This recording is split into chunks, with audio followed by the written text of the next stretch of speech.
Quick disclaimer, I'm in a different location than I normally am, so hopefully this all sounds okay and it's not too loud or anything. Now, with that out of the way, No Game, No Life, Volume 5, Chapter 3. I blew it. Why hadn't she seen it coming? Steph accompanying Azuna out of the castle and into the surrounding town to purchase the ingredients to fulfill her promise of a scrumptious fish feast ground her teeth at her carelessness. Fear, hateful glances, whispered threats, all of them poured down like rain on Azuna, who had walked beside her. The werebeast's senses had to notice. Commonwealth, or no, it cannot be so easy for people to accept another race, can it? But intellectually, Steph understood. Indeed, Azuna, werebeast, was an invader to Elkia, a subjugator. But that came from the 10 Covenants. The reason that humanity was so taxed and tried was simply that they had lost in games. Were they to hold a grudge for a result based on mutual agreement? Was that not justified? Stutch, why do you hate me, please? Huh? We took your continent, please. Obviously you should hate me, please. Because of me, they called your grandpa a fool, please. Why don't you hate me, please? As Azuna stared at her, Steph tightened her grip on the young girl's hand. What carelessness. Steph stewed over her own lack of insight. Azuna was too clever. She played Sora and Shiro for the continental domain, carrying the responsibility for the futures of humanity and werebeast. It wasn't as if in Steph's grandfather's study Azuna hadn't read anything. She knew how her actions had affected humanity. She'd long since grasped how she was perceived, accepting it for what it was. Only one failed to realize. Again, it's only me. Thinking back, when Steph had woken up, that is, after Azuna had learned humanity, Azuna had draped a coat over Steph, a clear change in attitude. Why hadn't she realized the reason? Steph fretted, but shook her head as the young girl's eyes anxiously hovered on her. She'd been asked, so she had to answer. As they walked through town hand in hand, Azuna must have felt so much animosity. Didn't Steph herself hate Azuna? This nagging concern had to be wiped clean. Yes, I suppose. From an ordinary perspective, perhaps it did make sense that, if she resented the nobles who disparaged the grandfather she had revered, she should also curse the Eastern Union that had brought this phase. But Steph didn't know. She didn't know why. But that was wrong. She was sure that was wrong. Steph's reaction relaxed, softening. Why, I don't know. Stutch, you are a dumbass, please. Perhaps I am, but I believe that is wrong. Steph peered into Azuna's round eyes. The black-haired girl, younger than Shiro, distinguished by her large ears and tail, with the weight of the world's third-largest country on her back, she traded blows with Blank on even footing, a ball of possibility. Clever, earnest, innocent, discerning, with resolve and wisdom. Looking at this girl, Steph gave a carefree smile. After all, Miss Azuna, you are a good girl and adorable. Basically, that is how it is, she thought. I like you, Miss Azuna, so I will give you partial treatment. Azuna's eyes bulged. A beat later, she shook out her coat and looked away blankly. Hiding her face from Steph, she whispered weakly, Stutch, you are a dumbass, please. Even as she said this, Azuna slightly increased the pressure of her hand in Steph's. Steph chuckled to herself at Azuna's transparent attitude and started forward again. But then, hey, it's Azuna! The two turned toward the sky. Several figures charged towards them, making their way through the crowd. They were young children. What is this? While Steph stood dumbfounded, the children surrounded the two young women, and the newly assembled mob started making an awful racket. It's Azuna! Whoa, it's the real thing! Hey, Azuna, let's play! You're super good, right? You guys are dumb, super dumb. Call her Madame Bighead. What the hell is with you assholes, please? Overcome by the energy of the excited children, Azuna couldn't help but respond. Steph started thinking about how to come between them, looking closer at the boisterous juveniles, though. She noticed their animal ears and tails. Werebeast children. Steph addressed them in a flurry. "What are you children doing?" "We're playing together." One of the children, a girl with round ears like a raccoon dog's, answered with a babyish lisp. "You're all friends? Even the werebeast children?" "Sure we are." The young round-eared girl seemed confused by Steph's dazed interrogation. Beside her, an amenity boy raised his voice gleefully. "We all become friends playing games." At these concise, simple words, Steph felt a swell of emotion that seemed to pound from deep in her heart. Meanwhile, the children gathered around as Xena romped on. "Come on, let's play. I'm so going to beat you. I'm hungry as hell, please. Buying fish, please. So goddamn busy, please." To the children grabbing at her clothes and pleading, Azuna cast a sour look. "I'll kick your ass next time, please." And then suddenly the corners of her mouth turned upwards into a grin. At these words, a particularly cheeky-looking boy stuck out his fist and cheered. "All right! Remember, you promised, Azuna. You can't back out now." "I told you, call her Madame, dumb butts. Madame, I'm so sorry." And so, just as they had appeared, the children departed in a tempest, waving their hands. Though the commotion had passed, Steph's heart pounded all the harder. The emotion was still there, like embers. "Something like this must serve as your answer, surely." At some point, the feeling that poured into them from all around became one of bewilderment. Maybe it was a little too soon, but it wouldn't be too long. By the time those children grew to be adults, surely, it would have to become a funny story that once the races were at odds. Holding this hope, Steph smiled. "We've got to play with one another. I'm sure it's more fun that way." "Stutch, you're not a dumbass after all, please. I think you're actually goddamn smart, please." Hearing Azuna's offhanded remark, Steph seemed struck as if in the presence of a god. "Oh, Miss Azuna, you alone will not say I'm stupid." "But you look like a dumbass, please." Azuna smirked a bit as Steph clung to her, weeping for joy. The world would change. It was changing. It kept changing. If you felt it wasn't changing, all that meant was you weren't looking. The world was rewritten.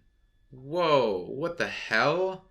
Sora and Shiro, dancing through the night sky, were suddenly assaulted by a roar and a gale, shouting as if they found themselves in a tailspin. But more than them, more than anyone else, Plum screeched at the manifestation of a violent whirlwind.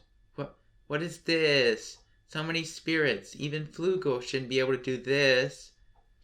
A force so powerful that Plum's terrified quivering could be felt even through her scarf disguise. A force that, if viewed directly, would rob most any magic user of sanity. Incomparable, heaven-shaking, conquered the world by brute force, bent it to its will, rewrote its scenery willy-nilly. No, painted over it. Plum, is it really that bad?" Sora's offhand question, "It's true we've never prohibited stage switching, isn't it?" was answered with a shriek.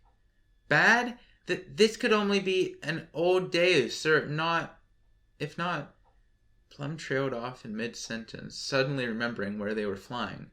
Exceed, rank 2, Phantasma, Aventheim. "Don't get it.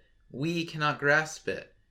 Ezreal was static in midair, her face now devoid of that perfect, all too perfect, angelic smile.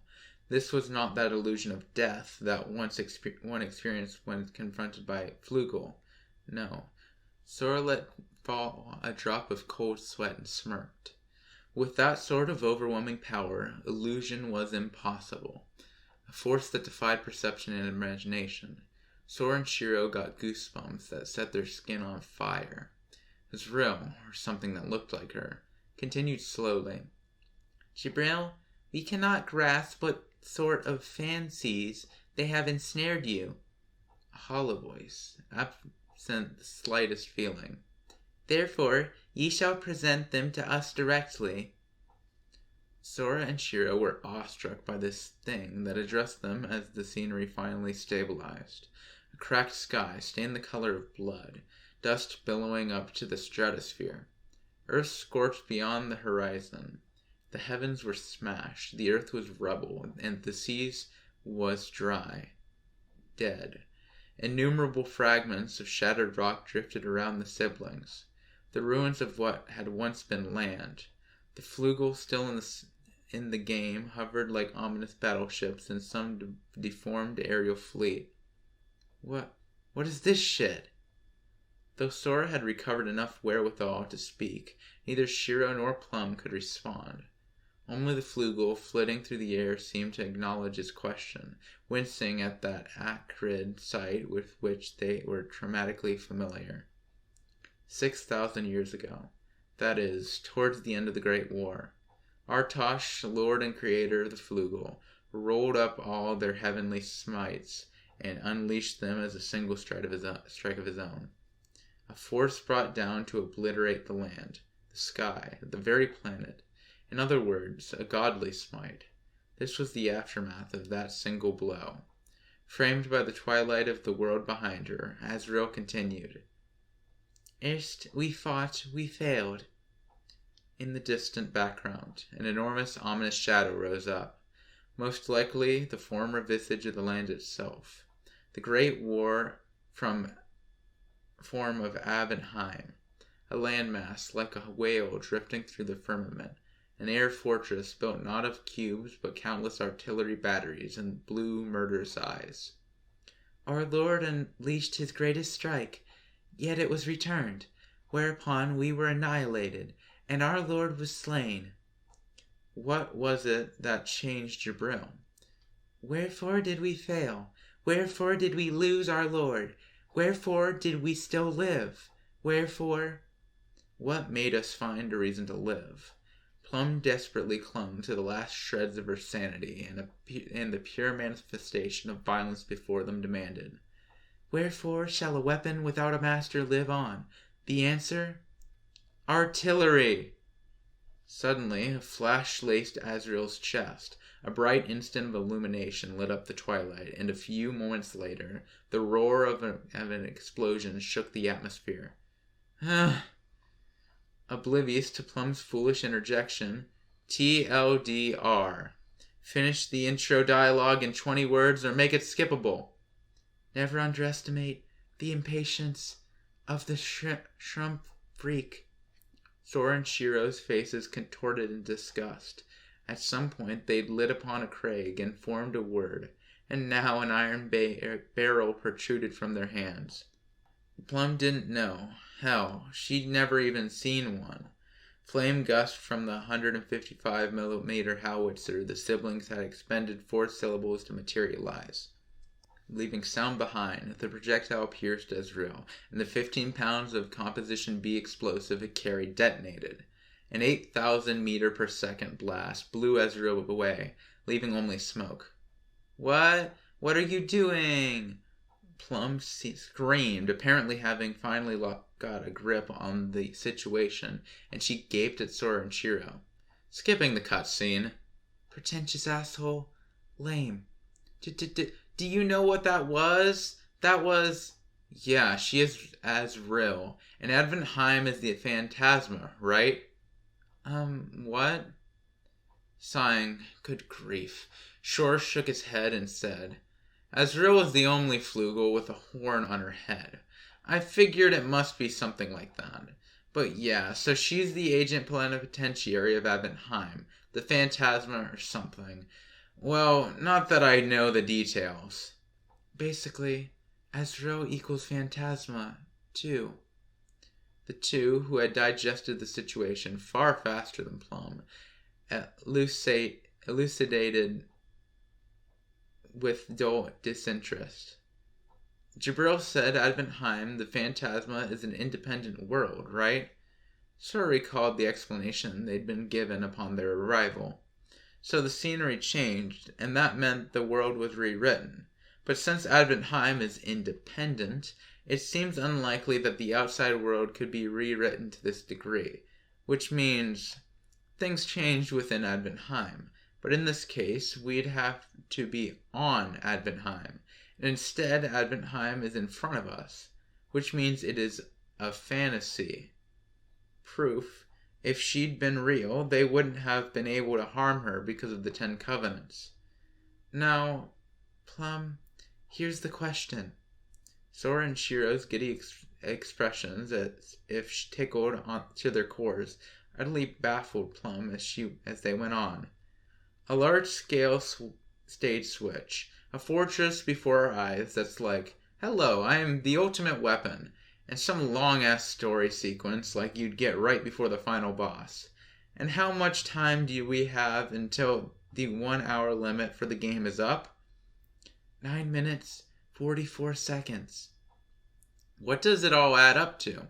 We're waiting for your answer. A tough question for Plum, who'd lacked knowledge of Sora and Shiro's old world. But, having seen everything they'd face, her brow fraught with despair, Plum, by chance, got it right. The end, I suppose? What? I totally didn't think you'd get that. Facing the massive capture spell Hell, woven of violent magic and launched from Adventheim, Sora and Shiro once more squeezed their joined hands tightly and smiled. In short, this is the final stage. We're almost to the ending. The climax. Awesome art direction. They'd kicked off the ground and flapped their wings, leaving behind the boom of their acceleration. Beaming, they flew into the hellstorm. How can you laugh at the... Bolting, weaving through infinite beams, a curtain of fire launched by Adventheim. The shots were incalculable, but they lacked finesse of the flugel capture beams to home in on and retrieve a target. It was just a blanket of fire, hammering away infinite rounds in speed. Huh. Shiro, you got the pattern figured out. Pretty much. You? Come on, I don't figure. I like to dodge on pure adrenaline. Another flap. With hair-trigger speed, Shiro matched Sora's toss of her wings. They soared headlong into the maelstrom, as if dancing, whistling at their leisure. This is a yawn compared to true hibachi custom. Can we really count on Jabril? With the last boss like this, we can't. The goons were way tougher. Already defying Plum's comprehension with their actions, slipping gracefully through the curtain, Sora and Shiro improbably took their eyes off the barrage to check their wrists. 46 total. We've collected 40. We've used up 23, so we've got 17. The syllables of light circling Sora's arm. Dis nect min din dis man with the syllables of light circling Shiro's arm. ch.3 pt.1 or ch.3. They had more than enough ammo. But, Sora noted, cher re ri gor shun ne. There are still 6 left.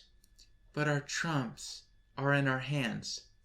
Whereupon Sora mumbled, no problem, we're good. Didn't I tell you? I know the word I want to pound into that bitch. In short, 3 syllables. Look at this. How do you expect to grab them? Flying around in this torrent of light was already sufficient to utterly addle Plum. Taking on the flugel on top of that was too much, even for Sora and Shiro. Damn it, Shiro. Sorry, but I'm gonna use a trump. Brother, how many do you need? 13. Atypically, Shiro's eyes grew wide, and she searched her brother's face. 13, that's how many I need, and we're short 3. But Sora's expression was endless sincerity itself. 13 syllables for 1 word? The trump Sora spoke of was surely a word that couldn't overcome any crisis, but then they could only use it once. It should really be a last resort. Got it. If her brother said they needed it, that meant they needed it, no matter the risk. Shiro nodded. If she couldn't grasp the meaning behind it, her brother was right. That's all it came down to. The siblings joined hands, from Sora's left wrist to Shiro's right, across their interlocked arms. 3 syllables dropped. and, reordering them, Sora formed a word. He swung out his arm grandly, and then, "Disconnect!" He slashed his arm in a grand horizontal arc, and in that moment an invisible blade creeped through the fuselage, through space, and even through the center of Evenheim. The rule was that it would materialize one's mental image, a word, what one could imagine depending on the placement of syllables. This could be adapted to any situation, attack, defense, or a combination thereof. A trump. Not to mention the importance and versatility of prefixes or suffixes, common sense in word games. The result of that all-powerful word on which they had sacrificed this trump, Sora's vision. Everything before them, like a bad joke, was cleft in twain. The space, the scenery, the sliced stage. Evenheim itself was severed. The artillery, too, was cut off. And then, Plum wondered dubiously, whereupon Sora and Shiro slowed down. What? Plum gasped in astonishment. Amidst the crumbling scenery, the Flugel advanced through the split curtain. Brother, they're coming. 18. More than I thought. Syllables? 6. All there. But... Right, the question was how they'd collect them. Now that they'd used disconnect, they had 14 syllables, and according to Sora, there were 13 final syllables he had reserved. He'd also said he'd needed 3 of the 6 uncollected. Even if they succeeded in collecting the syllables, the ones they could use would only increase by 3. Alright, time for our big climactic gamble. Let's do it, Shiro.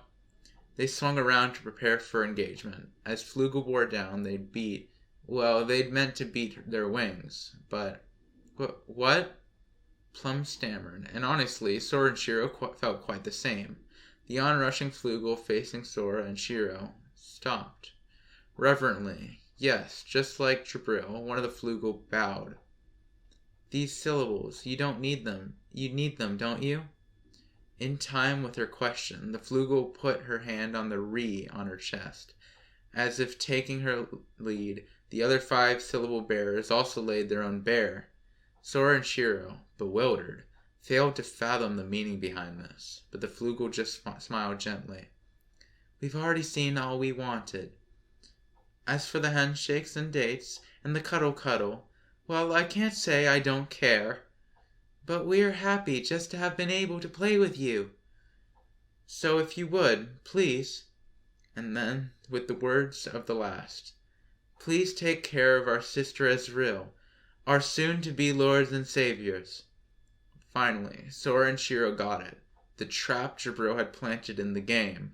Feeling as if they might burst out belly laughing, the siblings reached for their tribute.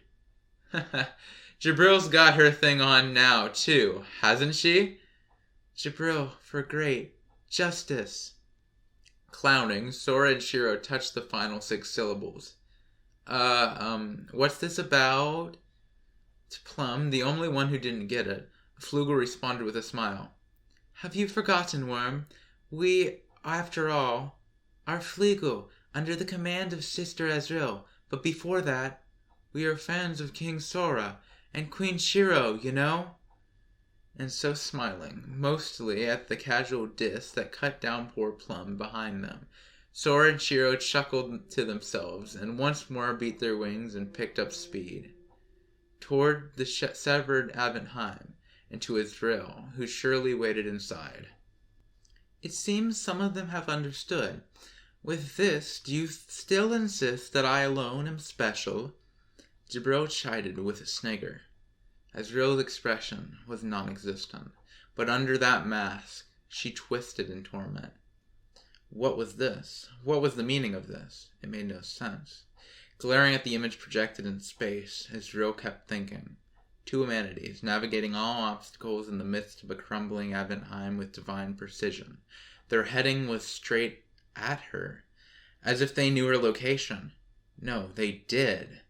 By severing away the facade, they'd uncovered the scenery of old, and they'd figured Jabril and Ezreal would still be in the same place.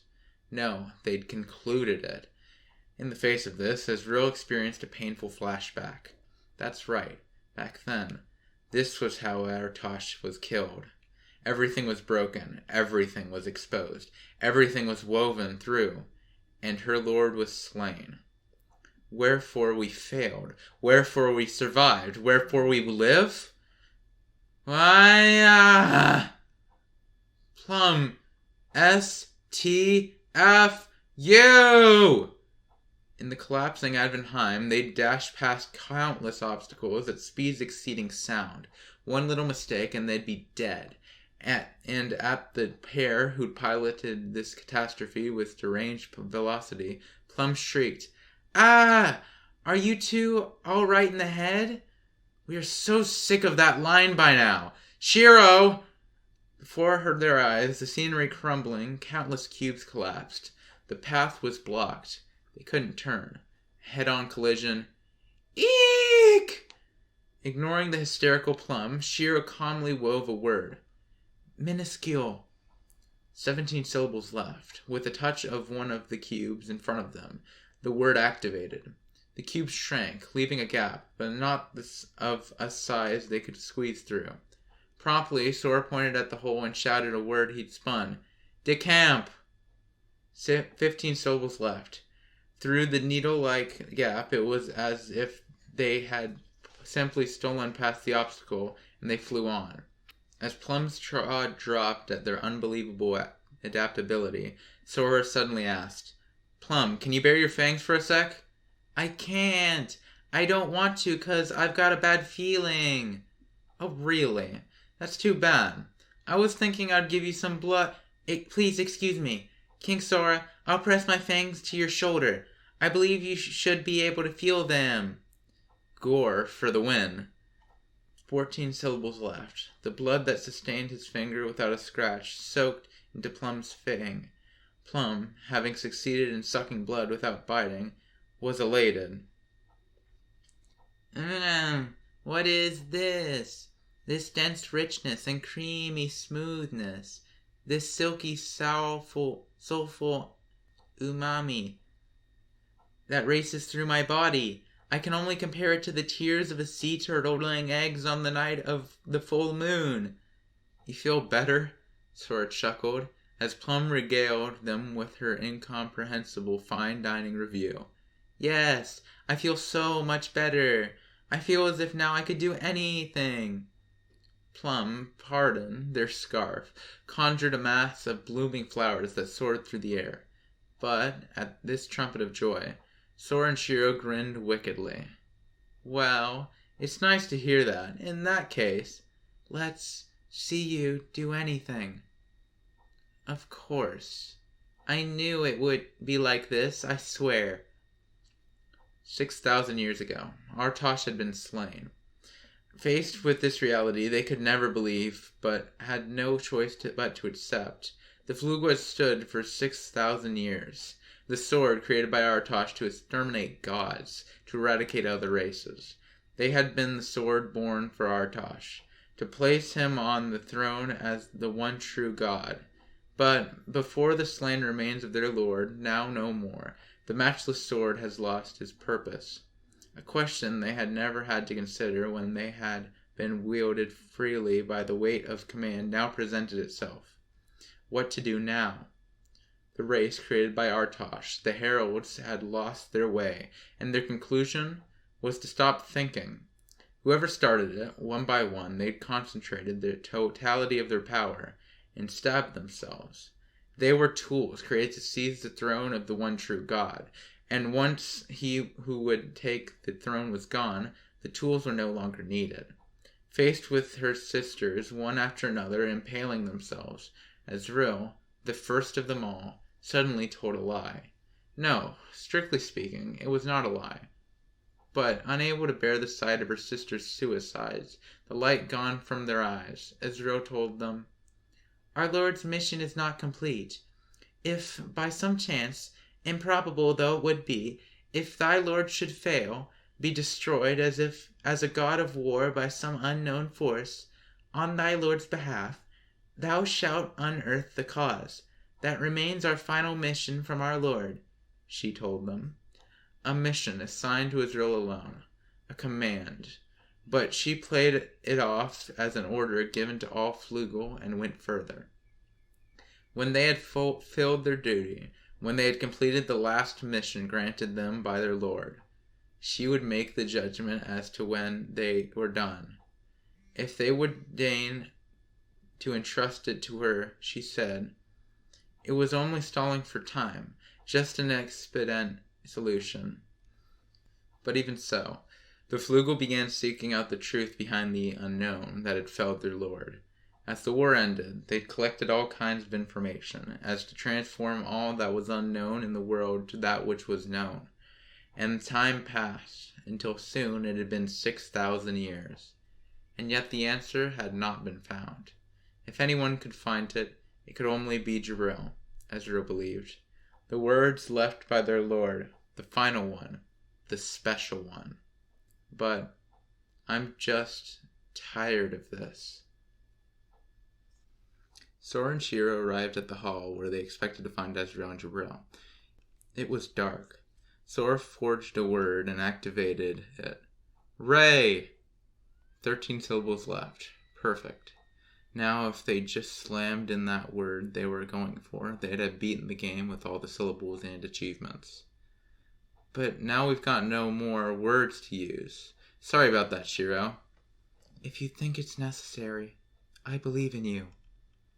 As this line reminded him of the blessings of being a big brother, a light illuminated on the floor. For 6,000 years we have fought, and yet we have not found the answer. On the glowing floor, an empty throne, Azrael stood before it, and... Who the hell is we? I've seen quite a few guys other than you who have a clue. As he spoke, Sora saw Jibril next to her big sister, her eyes closed, her expression a mixture of faith and conviction, as well as hope for what would happen next, a quality entirely absent from Azrael. This vain world, this fruitless life, searching for a non-existent answer, has grown tiresome, bemoaned Ezreal, and the phantasma inside her, Adventheim, their true feelings as living beings, no, as a puppet and a fantasy. If the answer found by Jibril matches the lie we told... A beat, with despairing eyes deeper than hell, she focused on Sora and Shiro. Then we shall conclude that the reason for failure was but absurdity, and we shall end all of Flugo. That would be a problem. Jibril's our dude. But as the two breezily blew off this threat, Sora dove into thought. I see. So you dipshits have been cramming your heads with books like tools to find some stupid answer. To be honest, I can't sympathize or identify whatsoever. But can I say one thing? And then, just as when first rejecting Israel's proposal, as if sizing up some deeply disinterested tool. Have you ever once thought up something and written it yourself? Azrael's eyes went wide. Beside her, Jibril, whose gaze was downcast, clutched a book she called Holy Right, one that had even garnered fans within Adventheim. Written in her own hand, her observation journal of Sora and Shiro, the tale of a future yet unfinished. But yeah, I get it. So, we were saying, if Shiro and I won, we'd get help gathering books, and if we lost, we'd be giving autographs. But you two had some bet like that going behind the scenes. We're gonna have to give Jibril a good talking to later about betting her life without asking us. But...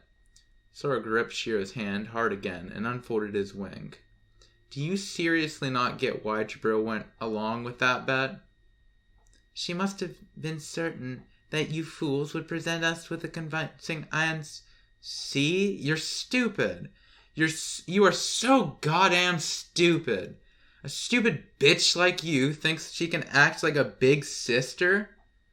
His face descending into pure, unadulterated rage, Sora screamed.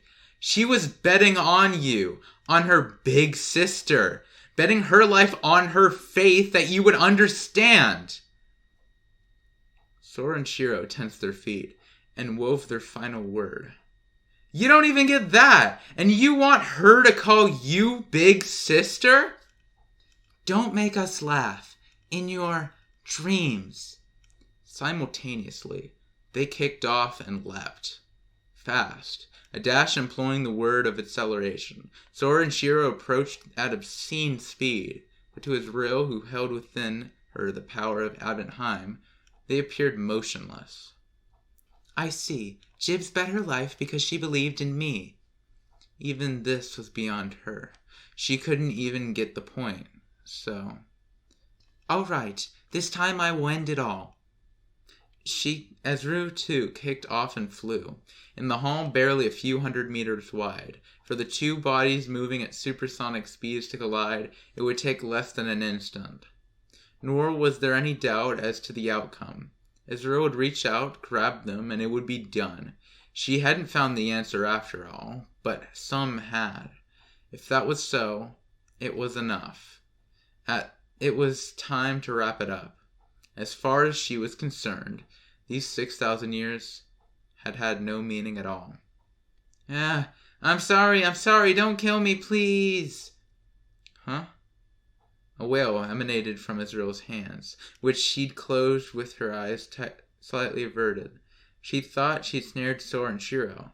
But then what was this screaming in her grasp? Did I ever hear this girl's name? It was some anonymous Dampier girl. Magic of illusion. A moment too late, she got it. The Dampier's magic of illusion, exerted to its fullest, was capable of befuddling even elves and Flugel. And if they'd just ingested powerful soul, blood, perhaps they could even deceive old D. But in that case, what about Sora and Shiro? Their wings. They accelerated Sora and Shiro. Where'd they... She was lost in high-speed contemplation. Something whizzed by Azrael at a frightening velocity. It was as if time had stopped. To Azrael, everything seemed to be in slow motion. Without Plum, without the scarf, without their wings, left only with their human selves, at inhuman speed. Sora's fist, cocked back, tagged Azrael's shoulder. Epitomize this creature with our own restrictions. No syllables left. Azrael's eyes were opened, not by the word pounded into her. The two in high-speed flight, they'd shed their wings. Had the Dampier cast a spell of illusion? No rule that you can't use magic, am I right? Momentary encounter. Voice she couldn't possibly have heard. Looking back, Sora had definitely said it. But no. At that speed, as mere humans without wings, they'd hit the ground and die in a... All this doubt and confusion was put to rest with the words that rang through Azrael's ears. 60 minutes exactly. Game over. No clock or anything. Shiro just read off the timer she'd counted down in her head. A transported Jabril softly, reverently received her two lords. To Azrael, it all felt so far removed. The word worked on her. Restrictions. The entirety of the power of Abendheim contained within Azrael was restricted.